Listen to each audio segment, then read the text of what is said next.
noyabr oyi uchun Tigo i Pro avtomobiliga bonuslar qo'yib desak ham bo'ladi. Chunki ushbu avtomobilga boshlang'ich so'latiga 85 million so'm qilasizlar. Buning ichida bitta propan, bitta parod, oldiga radiator setkasi. Shu videoga like bosgan bo'lsangiz, albatta siz uchun ko'rigini ham qilib beraman. Bundan tashqari bitta antiradar ham mana o'zimdan sizga bonus mukofoti. Bunaqa imkoniyat bilasizlar faqatgina Namangan Cherry avtosaloni chiqazib beradi. Ushbu avtomobilimiz 1.5 turbina va 142 ta ot kuchiga ega 4 ta porshili bo'ladi.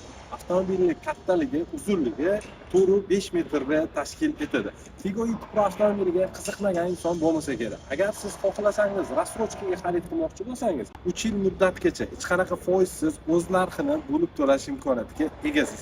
Boshlang'ich so'latiga 30% dan 36 oygacha. Bunaqa imkoniyat bilasizlar respublika bo'yicha birinchilardan Ademaster Namangan Cherry avtosalonida mavjud. Tigo i Pro avtomobili statistika bo'yicha O'zbekistonda eng ko'p sotilgan crossover inomarkalardan hisoblanadi. Ushbu avtomobilga qiziqqan bo'lsangiz bitta like qo'yasiz degan umiddaman. Bizning manzilimiz Namangan shahar Yangi bozor Promzona yo'lida. Ulguringlar shu oy oxirigacha amal qiladi. Hozir sizlar bilan birgalikda avtomobilning salon qismidagi komfortlarni ko'rib chiqamiz. Avtomobil start stopdan iborat yonishi va 360 graduslik kamerasini ishlashini sizlarga ko'rsatib o'taman.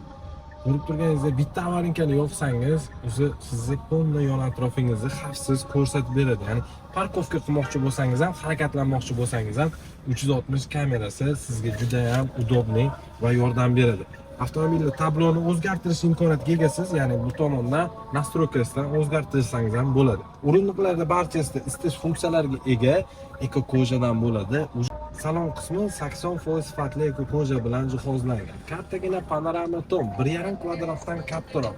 Avtomobilda besprodnoy zaryadnik va podstakanchiklari ham mavjud va ikki xil yurish rejimiga ega. Eko va sport rejimlariga ega. Iqlim nazorati ikki tomonlama bo'ladi, ya'ni siz xohlasangiz issiq, bu tomonga xohlasangiz sovuq qilib chiqazib beradi.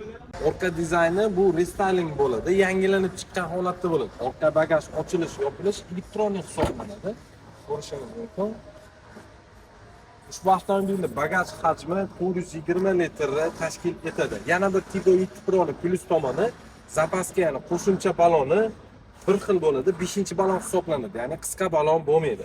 Ushbu avtomobilga xohlasangiz propan o'rnatib olsangiz ham bo'ladi. O'zi rasxodi shahar ichida 7 litr. Ya'ni agar propan o'rnatib olsangiz sizga anchagina plyus bo'ladi.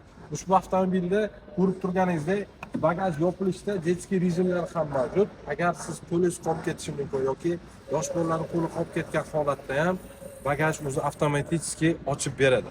Bunaqa imkoniyat faqatgina Tigo i Pro avtomobillarida mavjud. Bizning manzilimiz Namangan shahar Yangi bozor Promzona yo'lida. Hammani Ademaster Namangan Cherry avtosalonida kutib qolamiz.